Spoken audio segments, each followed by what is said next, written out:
আমরা এমন একটি জায়গা এসেছি আজকে যেখানে বস্তায় আদা করা হচ্ছে এবং এই বস্তায় আদায়ে কিন্তু বেশ কিছু সমস্যা ইদানিং দেখা যাচ্ছে, যেটি আসলে বস্তায় আদা করলে রোগবালাই একটু কম হওয়ার কথা, কিন্তু তারপরেও আমরা কিন্তু কিছু রোগবালাই দেখতেছি এখানে। যেমন এখানে দেখুন যে এখানে বস্তা আদা করা হয়েছে, এখানে কিছু কিছু গাছ কিন্তু হলুদ হয়ে গেছে। এখানে গাছটা হলুদ হয়ে গেছে, এই গাছটা হলুদ হয়ে গেছে এবং গোড়াটা ভেঙে গেছে। এইদিকেও দু একটা গাছ নষ্ট হয়েছে। আচ্ছা, এই যে আমরা দেখতেছি গোড়াটা পচে গেছে এবং গাছটা পাতাগুলো কিন্তু হলুদ হয়ে গেছে এবং গাছটা মারা গেছে। এটি দুটি কারণে হতে পারে। নিশ্চয়ই এখানে জীবাণু আছে, এখানে ছত্রাক থাকতে পারে, ব্যাকটেরিয়াও থাকতে পারে, আবার ইদানিং কিন্তু কৃমিও কিন্তু এই বস্তায় আদা দেখা যাচ্ছে, কারণ বেশ কিছুদিন আগে কৃমিনাশক দেওয়া হয়ে গেছে, কাজে কৃমিও থাকতে পারে। আচ্ছা, আমরা এখন একটু দেখার চেষ্টা করব।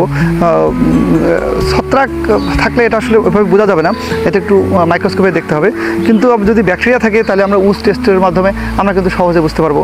আর যদি কৃমি থাকে তাহলে কিন্তু এই এক গ্লাস পরিষ্কার পানির মধ্যে যদি রাখার সঙ্গে সঙ্গে কিছুক্ষণের মধ্যে কৃমিগুলো বোঝা যাবে। তা আমরা একটু দেখি সেই টেস্টটা করে। একটু আটকিয়ে দিব একটু কাঠি দিয়ে, যাতে গ্লাসের পানির মধ্যে সুন্দরভাবে এটা বসে। এরকমভাবে একটু দেখার চেষ্টা করব। হ্যাঁ, একটু দেখেন, দেখি একটু লাইটটা দেন। বেশ অনেকগুলো কৃমি দেখতে পাচ্ছেন উঠতেছে। আপনি একটু মাঝে মাঝে জুম করেন, দেখেন দেখেন অনেকগুলো কৃমি কিন্তু আমরা এখানে দেখতে পাচ্ছি। এই যে নড়তেছে অনেকগুলো কৃমি, এখন নামছে।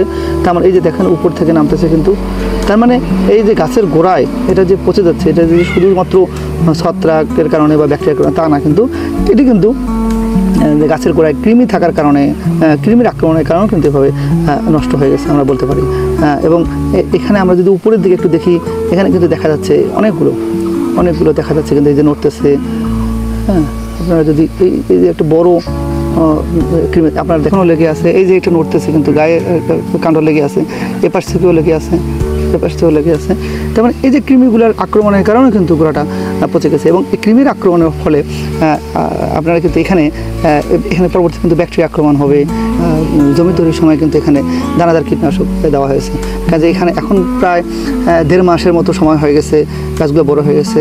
কাজেই দানাদার কীটনাশকের ইয়াটা যখন কমে আসছে, যে এর এফিকেসি যখন কমে আসছে, তখন কিন্তু এই কৃমিগুলো দেখা যাচ্ছে। এই দেখে